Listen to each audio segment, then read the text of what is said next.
Today, on top stories, we deep dive into Modi says no to Trump, drives a Lakshman Rekha. In the deep dive too, Rahul does a press conference on stolen election charge, EC hits back. But as always, let's begin with headlines. National Security Advisor Ajit Doval confirms Putin's upcoming India visit during Moscow meet. Russia calls for full-scale Modi-Putin talks to deepen strategic ties and shape new world order.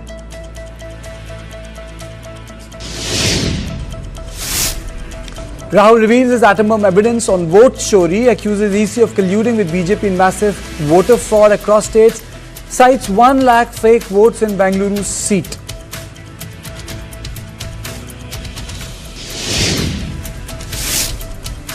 Over 270 rescued in disaster-hit Dharali village in Uttarkashi as IAF Army intensify operations, 59 still missing, death toll at 4.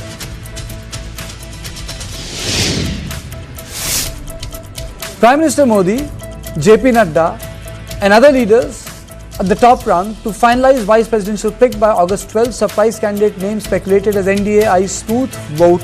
NDA holds crucial meeting to ensure parties on the same page on the voting process.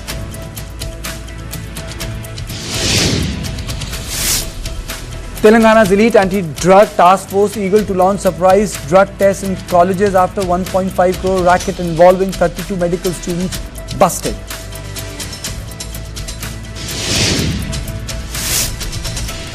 Kerala High Court stays FIR against Shweta Menon over obscenity charges. Court flags procedural lapses. Actor alleges case is politically motivated ahead of AMMA polls.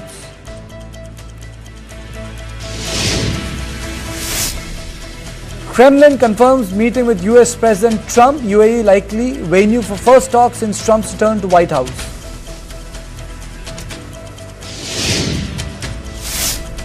In a News9 exclusive, Benjamin Netanyahu says there is no plan for Gaza takeover.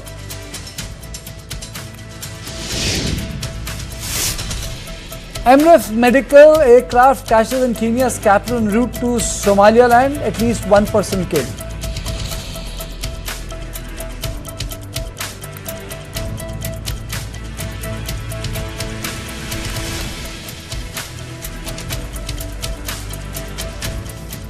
Now we move to our first deep dive, which is Modi saying no to Trump. Modi has responded to Trump. Modi has drawn the Lakshman Rekha. Modi has made it clear that India will not compromise. And Modi stands firm. Now, India, USA, Russian oil, US tariff is a fast-moving story. On Wednesday, US President Donald Trump had issued an executive order hitting India with an additional 25% tariff over its purchase of Russian oil, bringing the total tariff to 50%. This has raised the total tariff on Indian imports to the United States to 50, among the highest rates imposed by the US. The MEA was quick to call out the extra tariff as unfair, unjustified, and unreasonable. But this time, India's response did not stop at that. Prime Minister Modi drew the Lakshman Rekha for Donald Trump. Speaking at the MS Swaminathan's Centenary International Conference, Prime Minister Modi sent a strong message to the United States of America. Bharat अपने किसानों के, पशुपालकों के और मछुआरे भाई बहनों के हितों के साथ कभी भी समझौता नहीं करेगा।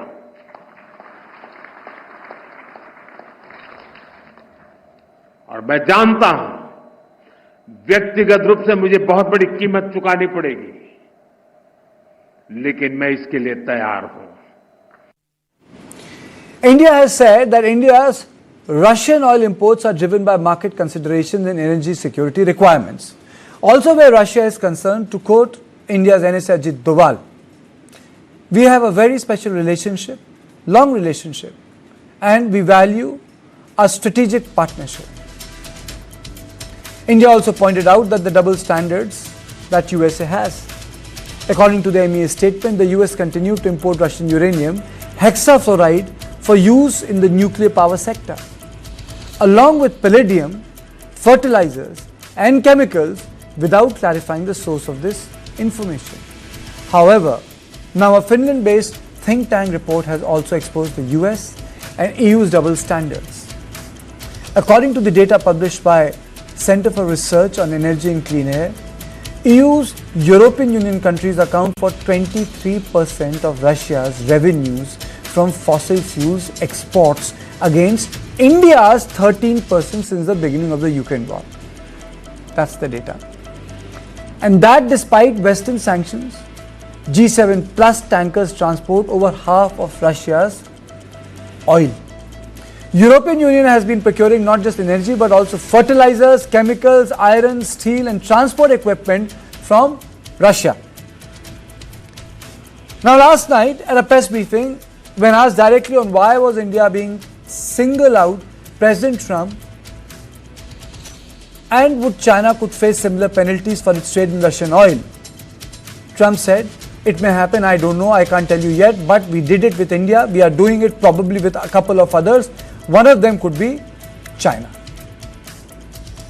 Do you have any similar plans to enact more tariffs on China as it relates Could to their happen, purchases? could happen. Depends on how we do. Could happen. It may happen. I mean, I don't know. I can't tell you yet, but we did it with India.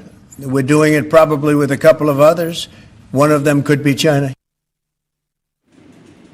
But while all this is happening, the real issue is what is at the heart of Trump's tirade against India over trade and Russian oil purchase that threatens to undo the 2 decades of diplomatic progress.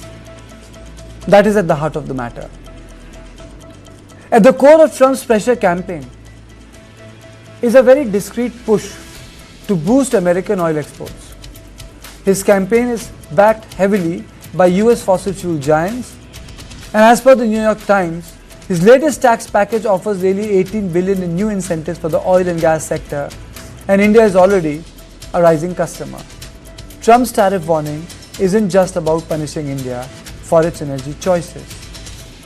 Now, other than these, there are areas that India is refusing to compromise in the trade deal.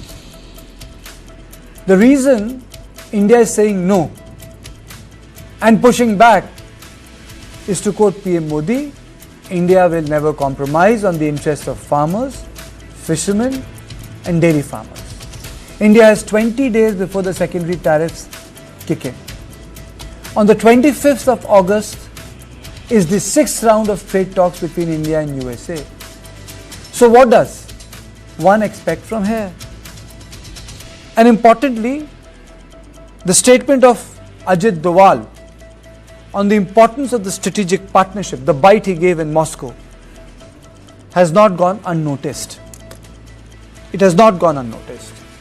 On this issue, I am joined by Deputy Editor Business, News9, Shweta Kothari, Professor Scott Lucas, Professor International Politics, Clinton Institute, University of College Dublin. Thank you so much, sir, for joining me. Ambassador Jen Das Gupta, former Ambassador to WTO, and Ambassador Deepak Vora. But I'll go to Shweta first. Shweta, there is a release that has come from the Government of India. I have it on my hand. It's a bit late to put it out on the screen, but I'll read it out for you. It says, the total exports in financial year 2024-25 is 820 billion. 820 billion Indian export. Export unaffected by tariffs is 780 billion. Export affected by new tariff is 40 billion. And only 4.8% of India's total export is impacted by US tariff. I'm starting with business, but America and India, the relationship is not limited to business. But do you think it's only 40 billion? Well, that's what the initial estimates are suggesting at this point, Kartikeya, that it's only $40 billion, and $40 billion could likely be impacted if the 50% trade tariff were to continue. Now, let's also put in perspective on sectoral impact, because these are some of the sectors that India is hoping to prop up or is hoping to support going forward. So primarily, the sectors that are likely to see most impact includes the textile sector, gems and jewelry sector. Then you have the pharmaceutical sector. And remember, India is the pharmacy of the world. So India wishes to keep be at the top of the game as far as pharmacy is concerned. So these are some of the sectors that India is bracing for an impact on. But then there's also the GDP concern that if the 50% tariff, as they are at the moment, were to go through, our GDP could take a beating. At 25% tariff, various estimates were suggesting India's GDP could come down by at least 0.3 percentage point, 0.3 to 0.5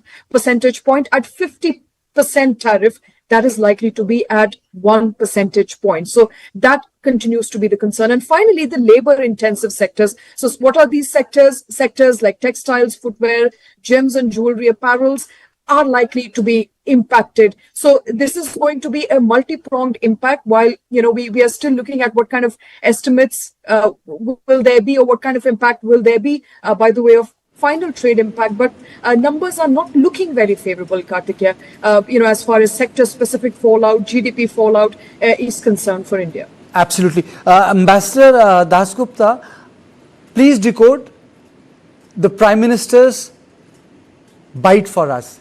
He specifically used certain sectors. He specifically named certain sectors. And I don't think there was anything impromptu about it, sir. I think the Prime Minister has made it clear, because earlier President Trump and his team, they were harping about soya and corn and genetically modified products in agriculture and also dairy products. So I think this is in reaction to that, to make the position of India clear that India is not going to compromise on the interests of its farmers, dairy farmers, and fishermen. Of course, the US has not made any demands on India's, exports to on the US exports of fish to India. But all said and done, India exports the largest amount of fish to the US.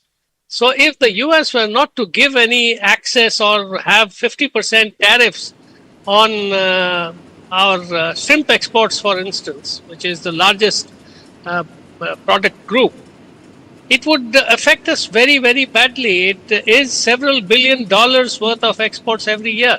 And I think that forms part of this $40 billion package, which is likely to get hit badly. Now, the issue is that 25%, which has already come into force, was bad enough, because it puts us 5% above the other competing countries like Vietnam, Bangladesh for textiles and clothing, and other competitors who are selling similar labor-intensive products from other parts of the globe. So 25 is bad enough, but if it comes to 50, we'll be out of the market completely, because that kind of margin cannot be absorbed by our exporters, and there is no way we will be able to maintain our exports. But having said that, I think there is a rider whether the US will be able to continue with these very high tariffs for all countries. That is a point to be considered. And two, President Trump is expected to have a talk with President Putin shortly, I think maybe sometime next week. Steve Witkoff has already visited Russia and has a meeting with President Putin, I think, to set the stage for the meeting between, or telephonic conversation between President Trump and President Putin.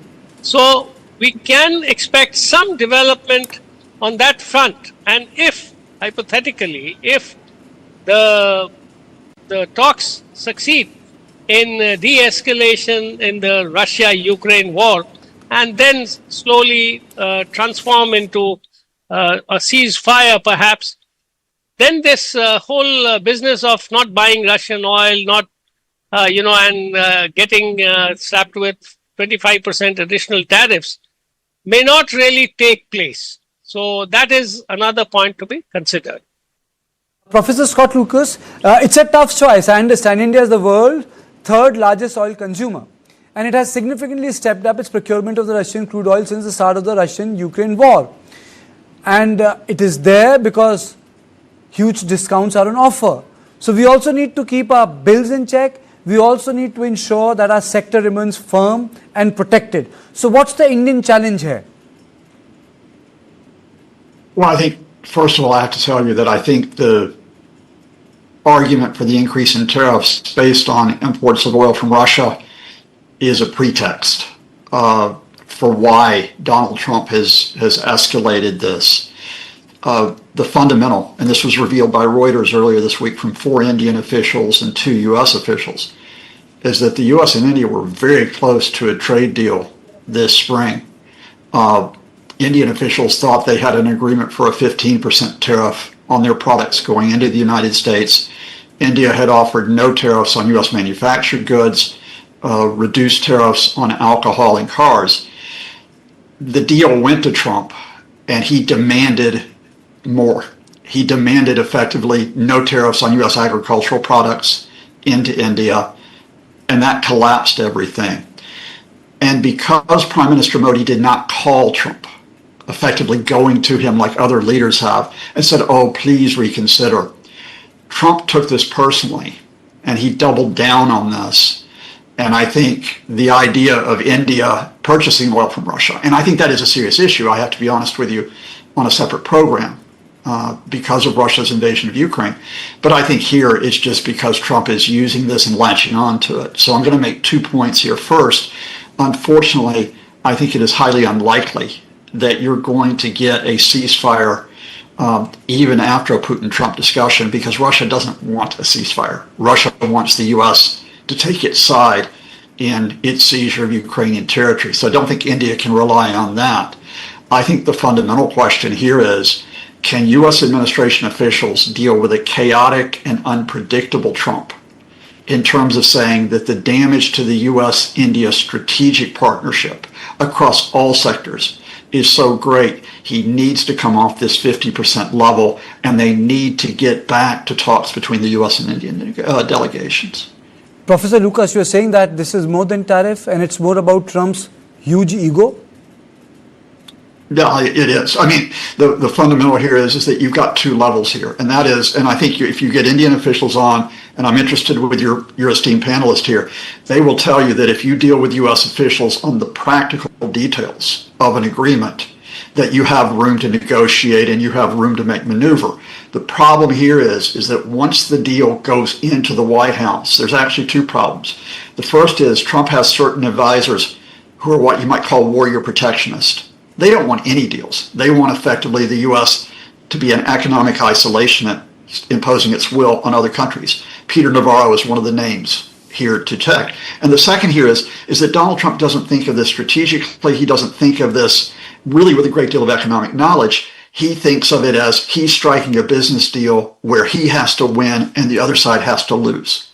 So with no exceptions, and there are no exceptions, what you have had is Trump imposing tariff levels, and the number just depends on what he is feeling on a certain day about a particular country. And right now, because for reasons we can go into, he's more sympathetic to Pakistan than he is to India, in part because Pakistan said, oh, thank you for solving this conflict we had with India earlier this year, but Prime Minister Modi wouldn't give Trump credit.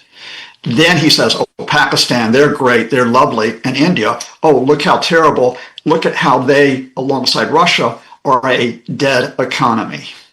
Absolutely. Ambassador Vora, I'll come to you because my question remains the same. Is it really about a call? Is it really about his humongous ego? Is it really about the fact that the Prime Minister said no one interfered? And it's really about the fact that, Trump is making it more than tariff, issues bigger than and other than tariff, but after a short break.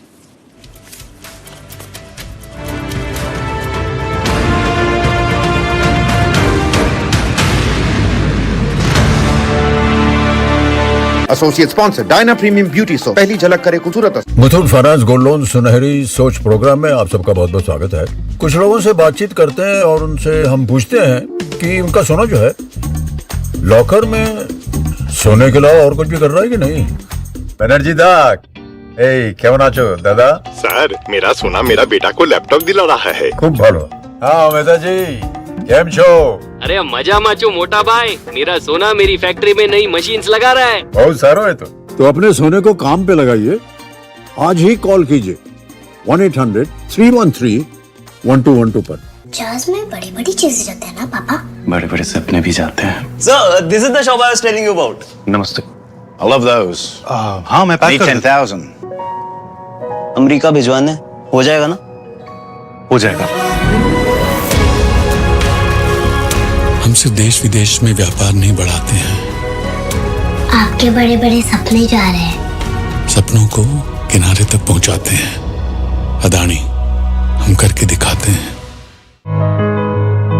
खूबसूरत सी तुम कोई चिंता करो, पीछे भरोसा खड़ा है तुम्हारे, तुम नया कल बनाते रहो।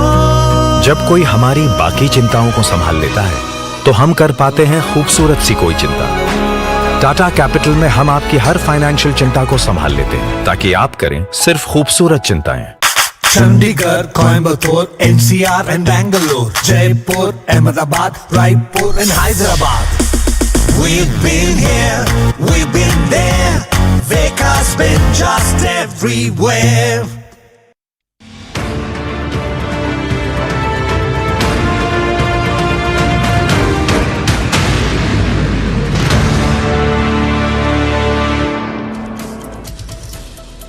So we are discussing about why Trump is doubling down on this tariff issue. Ambassador Vora, without wasting any more time, is it all about ego? Is it about sort of a pliable nature relationship which Donald Trump expects from other world leaders?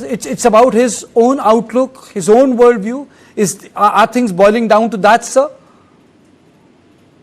Well, thank you very much. Always a pleasure to be with you. Can you hear me? Absolutely, sir. All right. I'm millions of miles away. I'm somewhere close to the moon. So I'm very pleased that I'm not over the moon and not on it, but I'm somewhere close to it. Well, thank you very much. Always a pleasure to be with you. I've heard what my other colleagues have to say. They are brilliant. I'm nowhere. I can't match their intellectual capability. What I see it after 52 years in diplomacy, and I'm 74 years young, what I see is that this is a decision that has been taken on political or personal rather than economic reasons. I don't think this gentleman, McDonald Trump, not McDonald Trump, whatever his name is, I don't think he understands economics at all. I'm a regression analyst. My master's degree is in economics. Please come, Mr. Trump. I'll explain to you how this is done. Let me tell you very quickly, sir. Tariffs on us 50%, 200%, 5 million %. A significant part of my exports to the United States is services, about a third, 40%. That's not affected by the tariffs because he wants that. And then there's pharmaceuticals. That too is exempt from tariffs. So this guy thinks he's smart. He's not.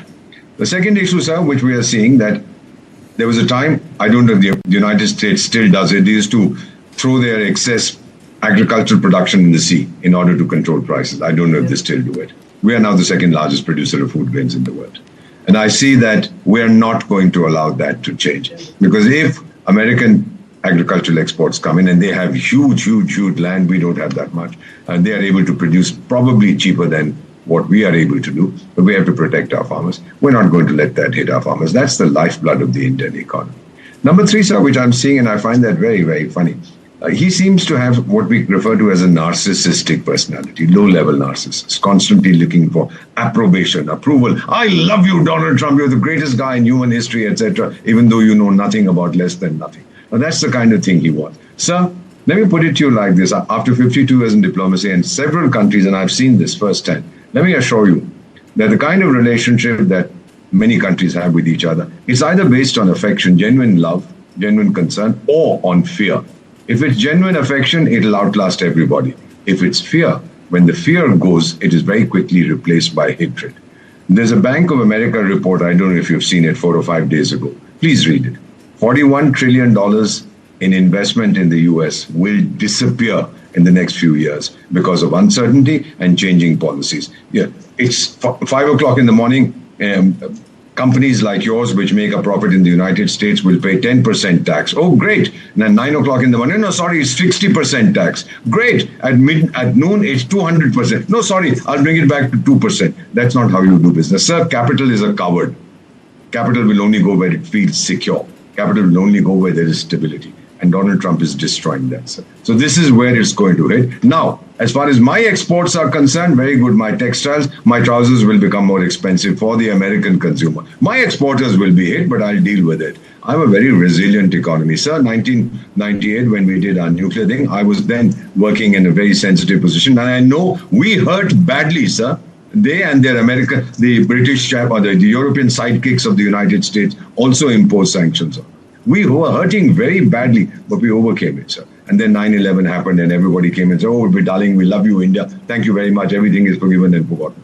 I believe that now Trump is going to change his mind. We have a delegation coming here by the end of this month. He's going to realize that it will hurt America more than it will hurt India. Of course, my exporters will hurt, but we'll find a way out. Some other place we'll go to. We'll find new markets. Finally, if my trousers are not going there, who's going to sell them trousers? Vietnam will turn around. So they're also good businessmen. Wow, they can buy trousers from India for $10. Now they're not buying from India, so I'll sell it for $1,000. America will have no choice at that point because we are their most reliable supplier. How do you tell Donald Trump this? Good luck if you succeed. Let me know. I'm going back to sleep. I think it's very well summed up. There's a 15-second mandatory break which I need to take, and then I'll come to you, Shweta. It's a mandatory break after 15 seconds.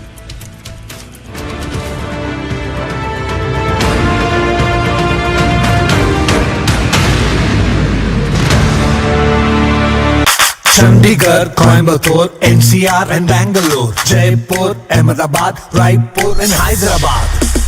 We've been here, we've been there, Veka's been just everywhere.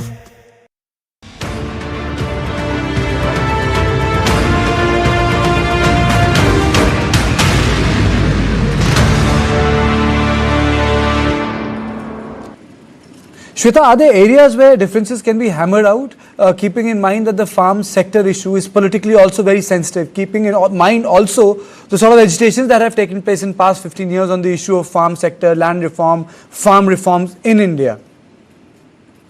Absolutely. As Ambassador Vora pointed out, and I don't think I can outdo him, but, come to think of it, it's the textiles, which can be made an exception where perhaps we'll have to find out if there are other markets and there are other synergies that we can work out. Pharmaceuticals, there's no clarity there yet whether pharmaceuticals will be under the 50% tariff regime or whether they will be exempted or whether there will be more tariff on pharma, sector. So those are, some of those sectors that one will need to watch out for. Clearly, there's no clarity, Kartikeya, and that's the problem because on 25th of August, you have the US delegation coming in to negotiate, better tariff rates, perhaps a deal, and on 27th is when the 50% tariff rate really kicks in. So a window of 48 hours perhaps for India. This is clearly a pressure tactic that we're looking at. But let me quickly take you back to what government released today. The government, very importantly suggesting one need not worry. The common people are talking about tariffs for the very first time. I mean, I hear from drivers to rickshawalas suddenly waking up to the word tariff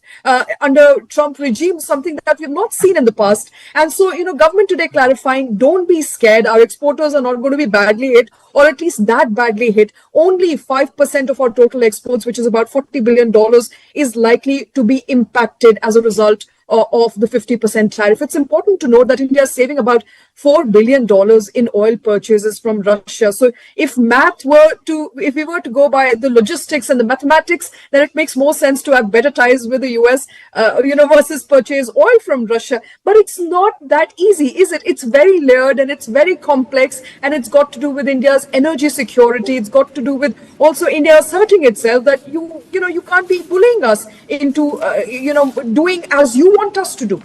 Ambassador Dasgupta, as mentioned by Ambassador Vora, Navarro in his statement actually linked the purchase of Russian oil with the national security of the United States of America. Let me quote him. Let's talk first about the India's tariff, which went up to 50% today. The rationale for the Indian tariff are very different from the reciprocal tariffs. This was a pure national security issue associated with India's abject refusal to stop buying Russian oil. Ambassador Das Gupta. Yes, they are trying to first, take action and then justify it by stretching arguments beyond any rationality. So this is of a piece with that. No, the US is buying things from the Russians, low enriched uranium, palladium, fertilizers. The EU is buying a whole host of things, including a huge amount of energy by way of oil, by way of gas. 20% of the gas that the EU consumes comes from the Russians. So, that is not being considered to be helping the Russian war effort. But India's, as you mentioned earlier in this on this show, India contributes only 13%, whereas the EU contributes much more than 20%, and of the oil purchases. And the third thing I wanted to mention is that the US is actually scared of the Chinese retaliation, and that is why the Chinese are buying, I think, 2.4 million barrels of oil per day. And they just can't take action against the Chinese because they will retaliate. They will again stop the rare earth magnets. They will stop soya purchases. They will stop all kinds of agricultural purchases.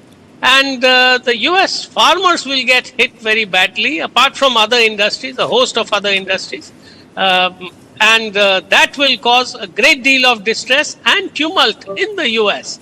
So the US is really scared of China, but India has made it clear that it is not going to retaliate, and not in explicit words, but it has never mentioned anything about retaliation. So it is clear that it is not going to do that, and that gives some kind of comfort to the US to carry on with what it is doing. Now, I wanted to mention one thing about this whole business of a trade deal. India has been saying right from the beginning, and this will come up definitely in the 6th round of negotiations on the 25th of August, that trade deal has to be mutually beneficial. And by that it is very clear, India wants tariffs to come down below the December 2024 levels, which were there as part of the US's overall tariff profile. That is what a concession would be in exchange for the concessions that India is prepared to make. And President Trump does not have trade promotion authority from the US Congress. He can't give that assurance, not that he is even thinking of giving any kind of tariff concessions to the other side. He is just wanting to take and take. So this would have come in the way of India conceding, tariff concessions unilaterally without getting any reciprocity or anything in return. So I think this would have come in the way in any case. The issue of Russian oil, I don't think it is really the last thing which President Trump would utter if this carries on. Because if, hypothetically, India were to stop buying Russian oil, tomorrow he will say, what about Russian arms? I also mentioned that. So you stop buying all kinds of Russian arms and, dump all the platforms that you have been using for the past 50 years or so. Then, hypothetically, if you were to concede that, so he will say, please walk out of BRICS. Because BRICS is an anti-US coalition and it is meant to de-dollarize the world. And I have already mentioned that you will be facing additional tariffs because you are a BRICS member. So you walk out of BRICS. And finally, I think the expression that has been used is that India must align itself with US interests. Now, where does that leave India? I mean, it is just not possible for any right-thinking, reliant economy with a great deal of dignity and pride in its own heritage, its legacy, and its position in the Committee of Nations to accept this kind of thing. We will take, if the tariffs don't come down, we will take it on the chin. We will, face the hardship. We will try to compensate our exporters who lose their business in some way. It may not be enough, but we will try to help them out of their hardship. But I don't think this is going to last forever. Maybe 6 to 8 months. And then the US economy will push back. There would be inflationary pressures. The Republicans have to face a midterm election in November 2026. And they know that if this kind of erratic and unwarranted behavior continues and there are, huge inflationary pressures, it is going to cost them the election. And that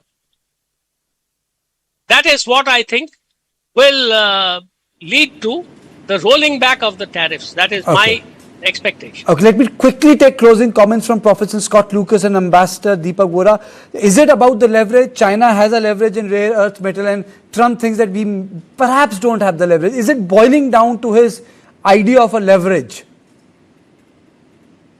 Look, Donald Trump operates the way he's always operated as a businessman. He didn't change as president. And that is, if you followed his career for decades, he tries to bully the other side into conceding to him. And if the other side doesn't concede, he will insult them. He will threaten legal action. In other words, you never get a win-win arrangement with Trump. And I think, our panelists have set it out very, very well. You cannot go into this as you would a standard trade negotiation and assume that you can close this off. Just a quick reminder, by the way, to everybody, the number of trade deals that the U.S. has completed under Trump this year is 0. They have frameworks for trade deals, for example, with the UK, with the European Union, but they've never completed the deals because you never know where Trump's going to go on the details. One of India's competitors for textiles with Vietnam thought they had an 11% tariff in their deal with the United States. That fell apart because Trump decided that the tariff had to be 20%. So with respect, and your fellow panelists are much smarter than I am, but being here in the EU with Ireland, I'm going to say 2 things. I think the first is keep an eye out on pharma. I think that's a shockwave that you may get before August 25th, because if you're the pharmacy of the world, we're the pharmacy next door to you. Ireland has a lot of pharmaceutical. Basically, it drives our economy. And Trump yesterday threatened tariffs of 250%. What do you do in that event? You look for other trading partners. And what is interesting is what has been overshadowed in the last couple of weeks is that the UK and India signed what you might consider to be a historic trade deal.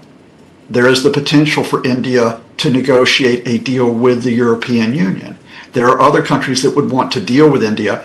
I think you not only have to think of how you approach Trump right now, you have to reconfigure your trading relationships without assuming that the United States is going to come back to the center, even if you get this damage that the ambassador predicts in the next 6 months. Ambassador Vora, your closing comments, and my line would be, where do you draw the line? You don't draw it. Prime Minister Narendra Modi has already drawn the Lakshman Rekha.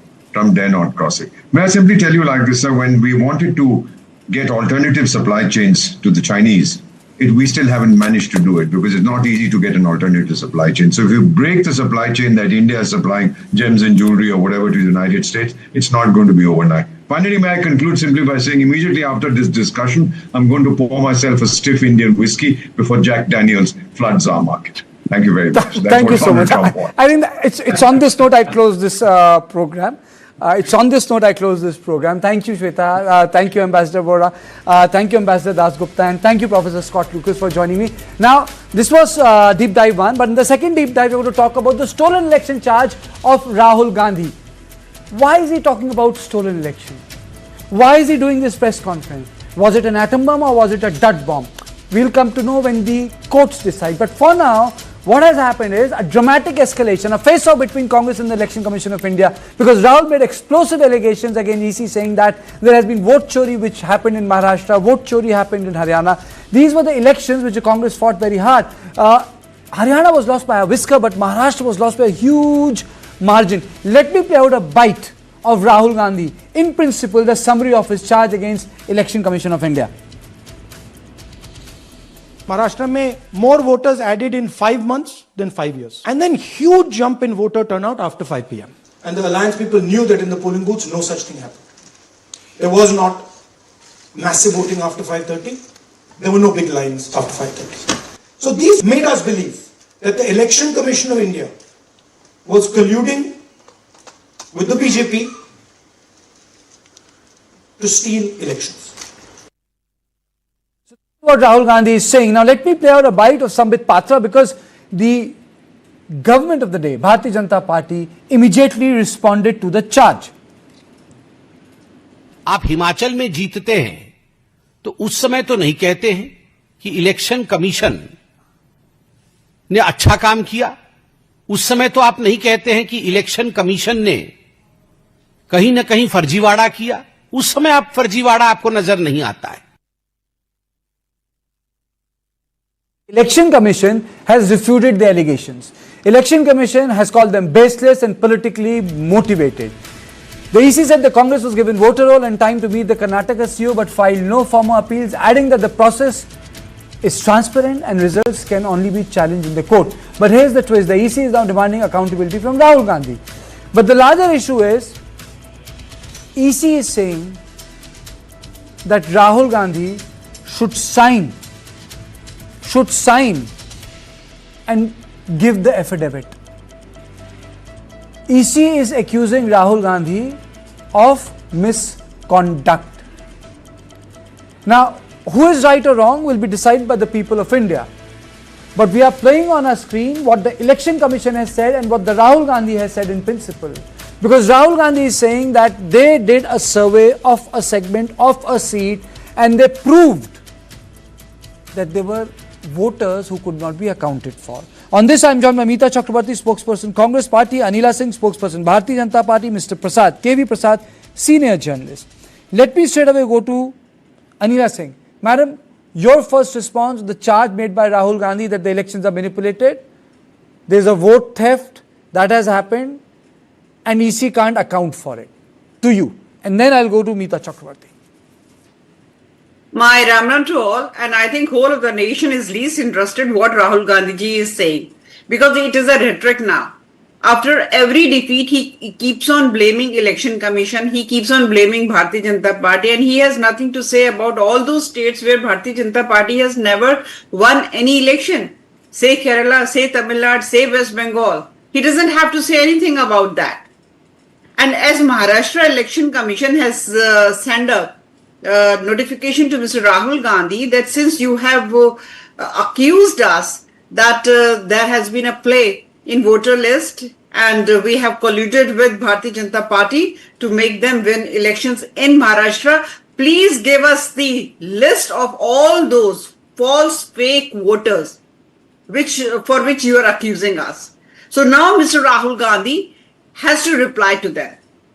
And Mr. Rahul Gandhi, every time, whenever he has blamed Election Commission, he could have gone to the High Court with all the evidences. If High Court wouldn't have acted on it, then it was, then he could have proved his point. That I have given all the evidences against Election Commission to the High Court, Honorable High Court, but Honorable High Court has not taken any action against Election Commission. Simply by doing press conference or coming on social media platform or telling your team that yes, you can bombard by saying that Election Commission has colluded with Bharatiya Janata Party, that is why they have won Maharashtra. Then what about the Karnataka? Why? How come they have formed the government there? How come they have formed the government in Himachal Pradesh, Telangana? So what type of crap he's talking about? Okay. I think we can be civil with each other. Anila Singh ji, we can be civil with each other. Meeta Chakrabarti, your opening comments. She does have one point.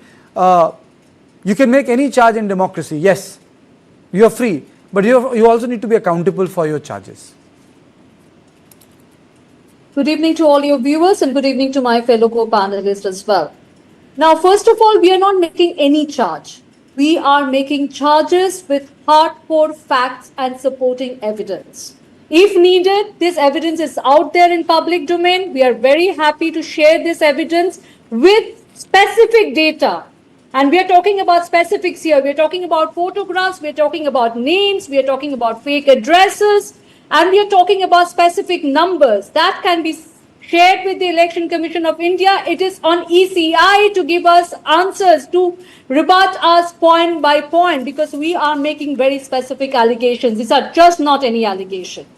Let us just review what Rahul Gandhi has said. Rahul Gandhi had talked about how in Maharashtra, in last 5 months, more new voters got added, about 40 lakhs of them. They were more in number than what got added in 5 long years. How come the voter turnout, there was a huge jump up in the voter turnout around 5 p.m.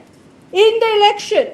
If you see in Maharashtra, the voter list, there were more voters present there than the entire adult population of the state. How will the Election Commission of India explain this? These are very specific charges, by the way.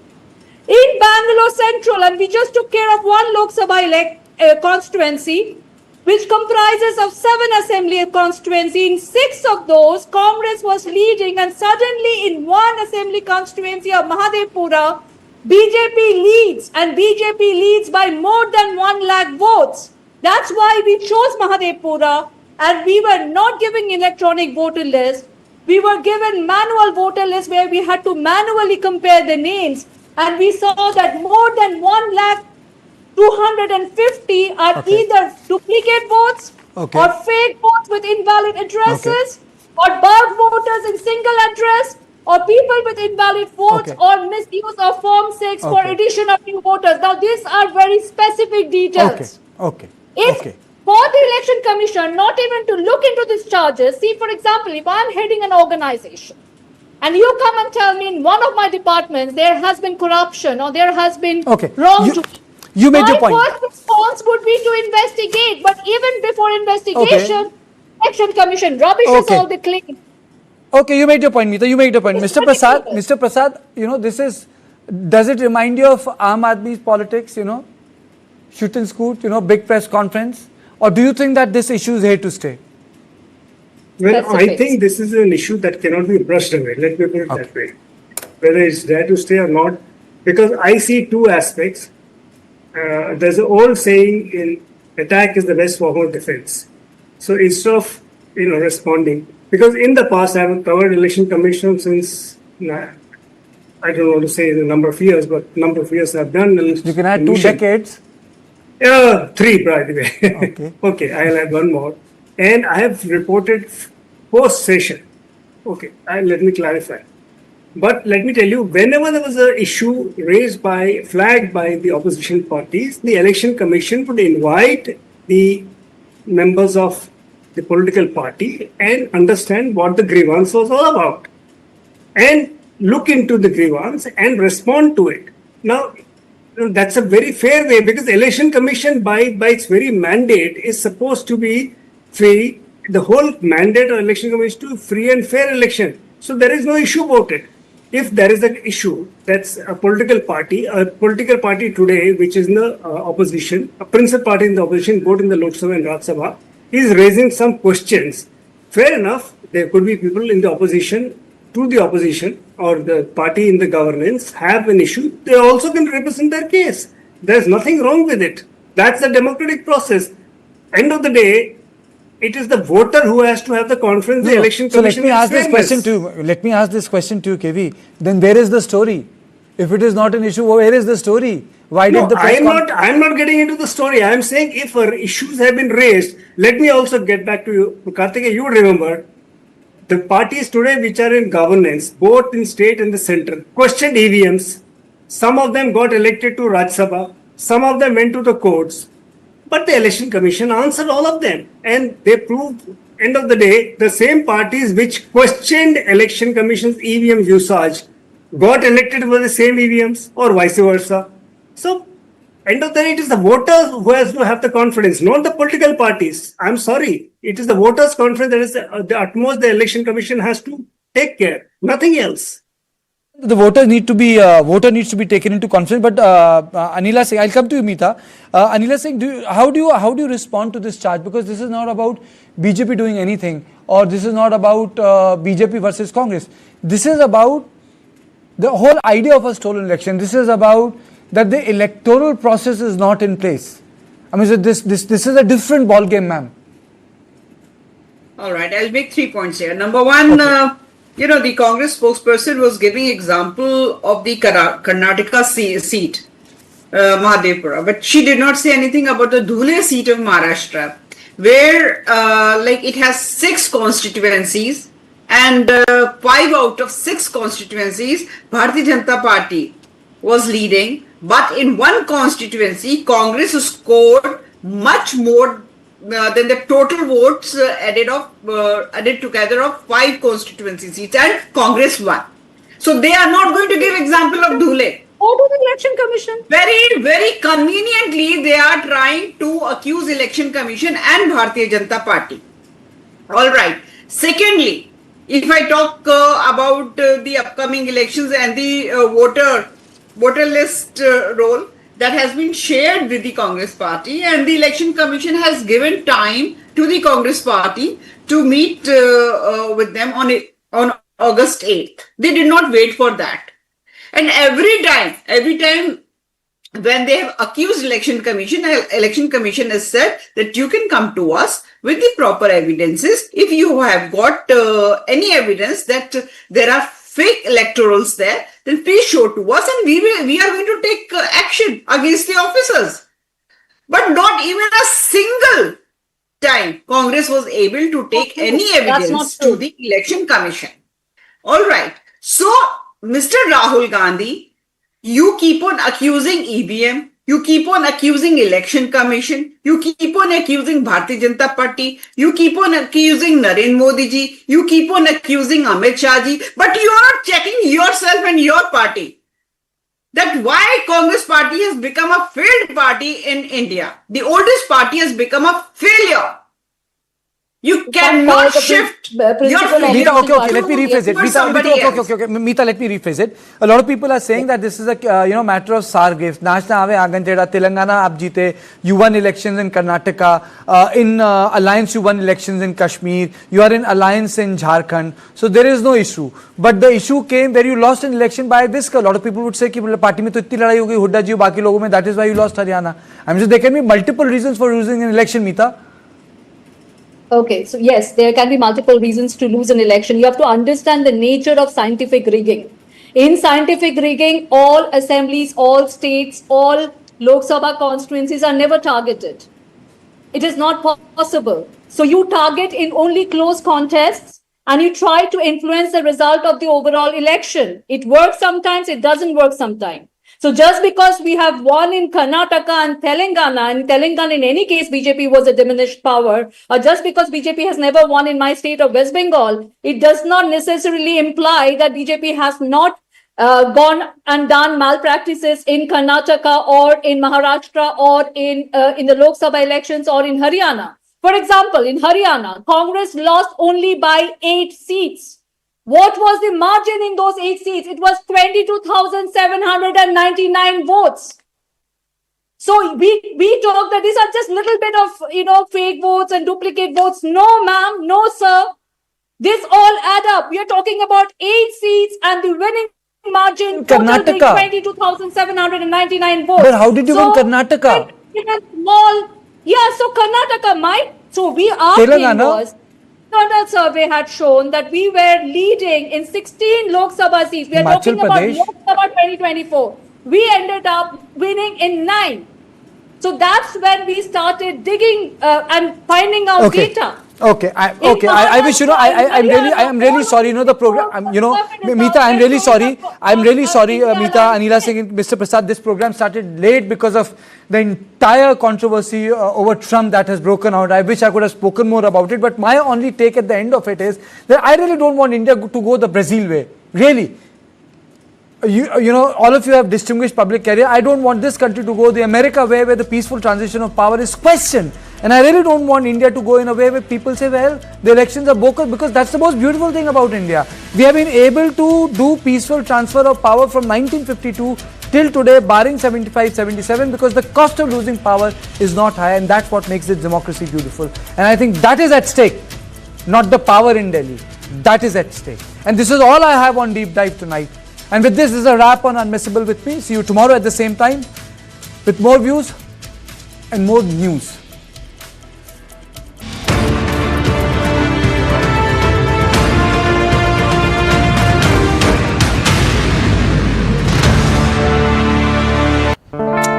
ये वाला तो googly है, वो वाला?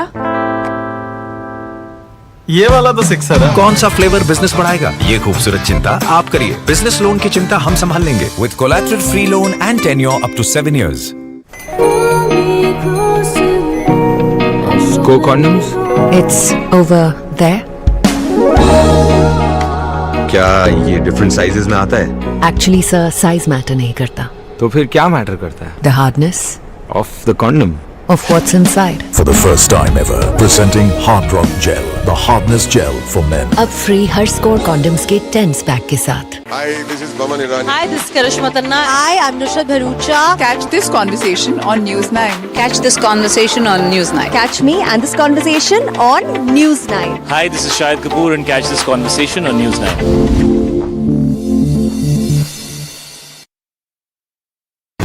Sir, try berry pulao. Too good. Good, no? Hey, why are you giving him such looks? Ignore tips and use your own mind before you order.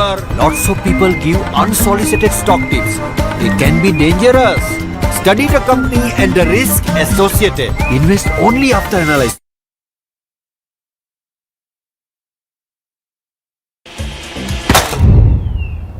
बोलो, और क्या नया है आज का? बिग बास्केट में अब सब 10 मिनट में आता है।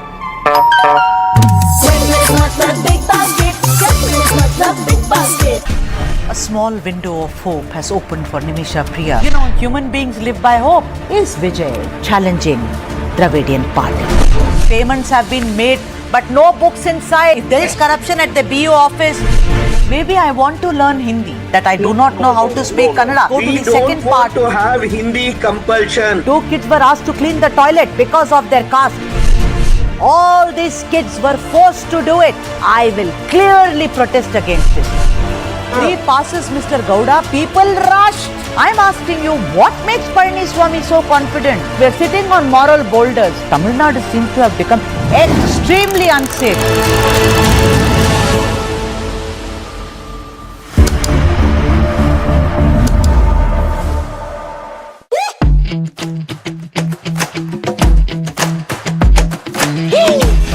Every brand tells a story. And they are the storytellers. The Sutradhars. They present a brand with band, baja and barat to you. They are the Brandwalas.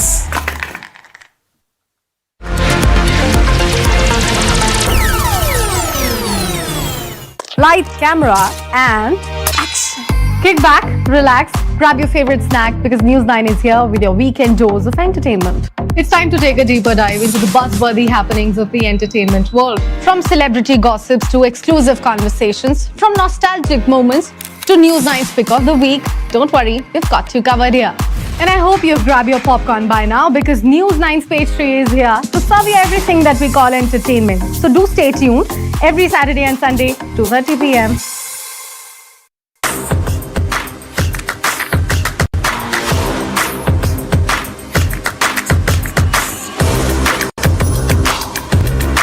This is India's #1 news network, and you're watching News9, English news as it should be.